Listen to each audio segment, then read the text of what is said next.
I've run a lot in my life. It was my superpower, my gift. But running also forced me to live a life I'm not proud of. I've been through some of the biggest obstacles that life could throw at me. From reaching stardom as a Denver Bronco, touchdown Vance Johnson, to falling into the depths of hell. I'm still standing, fulfilling my purpose. The pictures don't tell it all. Vance Johnson spent most of his life running from his childhood and the memories of an abusive father.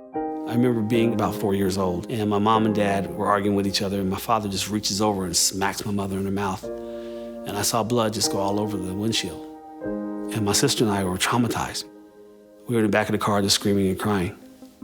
And then I'd see it often. But my escape was sports, whether it was running track and winning races there to make my dad proud, being that hero in the house, knowing that if I'm doing something good in my sports, the domestic issues kind of were a little less. And whenever I wasn't doing sports, the domestic stuff kind of climaxed. Sports remained a safe haven and provided an opportunity to earn a football scholarship at the University of Arizona. You know, when I finally got to college, it was all about running for me. I'd run my whole life, and when I made it to that level where I could just really show my gifts, then it was where I disappeared at. Denver has acquired this pick from Houston and has selected Vance Johnson, wide receiver, Arizona. It's very rare that you see a wide receiver with the rare speed, the 4.4 speed. You know, Zim mentioned 4.28, which was accurate, by the way. So I think Vance Johnson will fit in very well with Denver. It's a position they needed to fill. Vance Johnson, what a catch. Winder is in as Elway rose to the right. Leaping catch by Vance Johnson for a touchdown. The second-round draft pick quickly made an impact, Vance Johnson kicked in the speed, using his greatest asset to become one of John Elway's top targets. That's a fine catch. Good throw, but a great catch by Vance Johnson. The ability to elude defenders and his quick-witted persona helped Johnson win the hearts of Denver fans. Fires the ball. It is caught for a touchdown by Vance Johnson. I was watching the movie Three Amigos, and I was like, I got a great idea. So I ran in the room to Mark and said, Mark, man, you got to come watch this. And I said, what do you see? He said, Three Amigos. He said, they might think three white boys can be three amigos, but they're not going to think three black guys going to be no amigos. I said, they will, I promise. I'm going to tell the press that John Elway said it. And so after practice, I told the press when they interviewed the three of us about, the season, I said, yeah, John Elway called us the Three Amigos. And so they said, what a great name. I said, yeah. And so they went and asked John. And John said, Three Amigos? He said, maybe the three midgets because they're all under 6 feet tall. But it didn't matter because it had taken off by then. The Three Amigos were an instant hit. From music videos, to public appearances, to commercials. Vance Johnson, Mark Jackson, and Ricky Nattiel served up a football fiesta called Mile High Magic. It was a lot of fun. It was always an honor to be able to walk in the stadium and everyone to know that the Amigos were going to show up. The most important thing was we wanted the other teams to know when the Amigos were in town, it was about to be some fireworks, baby. As the innovator of the Three Amigos, Johnson found fame, while his inner demons found him. So you have calmed down? I have. The flame's still there, and I'm always on fire, and I'll probably explode pretty soon, and then you'll be reading something in the paper, nothing about drugs or anything like that, but I just like to have a good time and enjoy it while I'm here. I thought I had control over my life, and my identity was being famous, being somebody special that people loved and people cared about, not knowing that this thing was going to turn into hell one day. It's over. The Super Bowl champions are the Giants, and the final score, Giants 39, the Broncos 20. Going to the Super Bowl in 1986 and coming home and being broken because we lost. My life is chaos. I got all these relationships that are falling apart. What am I going to do? I sit in my closet, take a couple Xanax, I drink, and I try to kill myself. 3 different times I tried to kill myself when I was in the NFL. Because there was nothing there for me. That was like my reality. But then off the field, I wasn't able to cope. My life was so crazy, man. The fast life finally caught up to the receiver who could outrun everyone. You got radio stations saying Vance Johnson, the police are looking for him. I'd get arrested, and then I'd end up getting married again, in a divorce, in a marriage. Johnson continued in his downward spiral, and so did his productivity. You can't play much worse. Unbelievable. In 1995, Elway's go-to guy abruptly ended his football run. I called the Broncos, and I said, I might sign another 3-year contract. I don't know, I'll show up on my birthday. And I just didn't show up. And so I didn't retire. And when I got home, my then fifth wife put my luggage at the front door. That's how my career ended. I basically just kind of walked away from the game, and nobody knew where I was for years after that. I'd like to thank Springs Recovery Connection for this amazing opportunity to come back and share my story, my journey, offer hope, and especially coming back to Colorado where it all started and where it almost ended for me. The boy who lived a nightmare of a challenging childhood grew up to live the American dream. The Super Bowl, baby. But a battle between good and evil continued to run Vance Johnson's life. I didn't think that alcohol was a problem during my career. I didn't think that drugs were a problem during my career because I played at such a high level, even though I was high sometimes. And it wasn't until after my NFL career that when the lights went out, I leaned on alcohol and prescription pills. I didn't know I was an addict at the time, but I knew by using drugs and using alcohol, I was able to cope with my life and I was able to go out and just be a tyrant.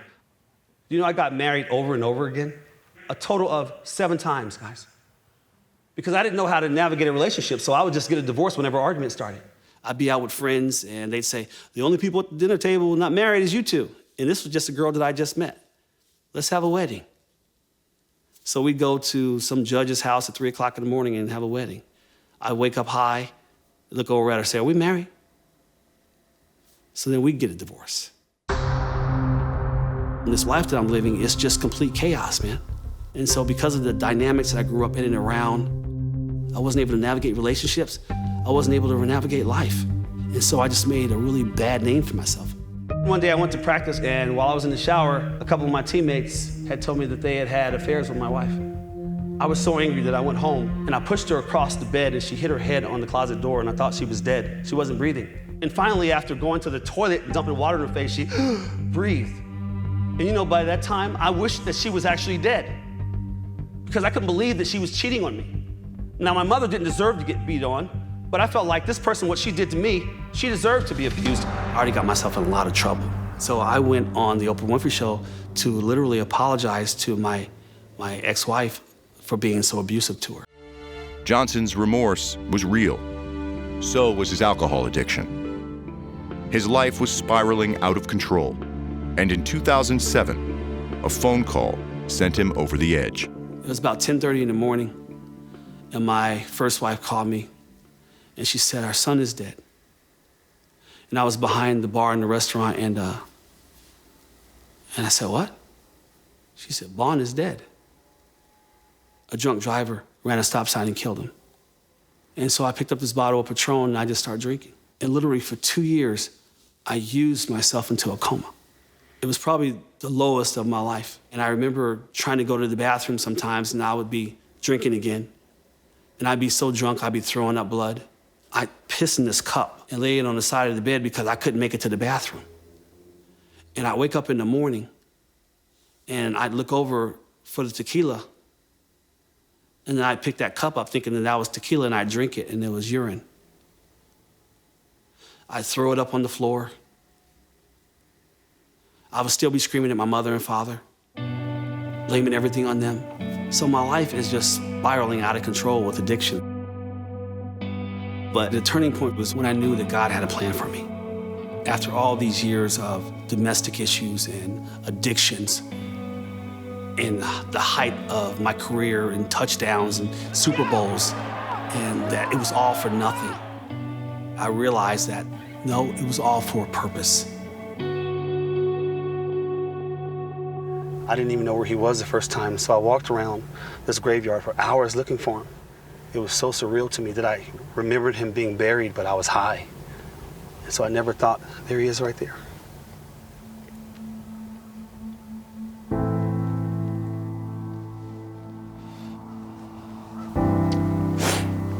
love you, man.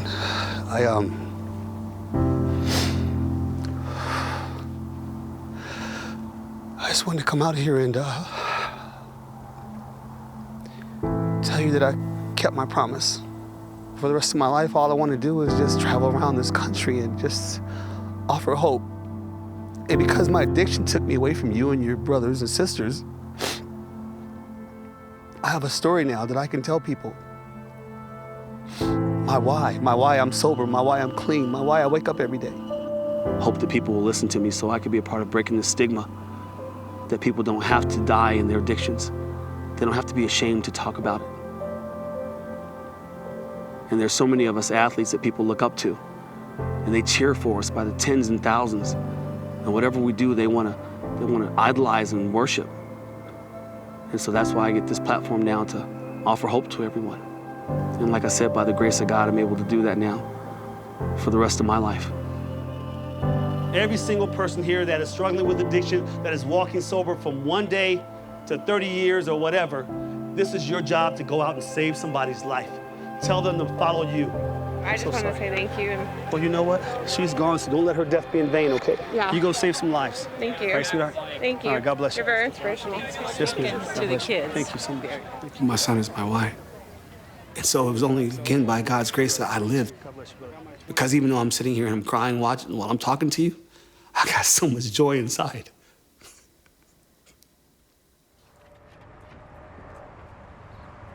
Today, Johnson lives in a suburb of Philadelphia, married to his 8th wife. The first year was really tough. He wanted to gain my trust and gave me passwords to everything, access to everything. I mean, he's a different person.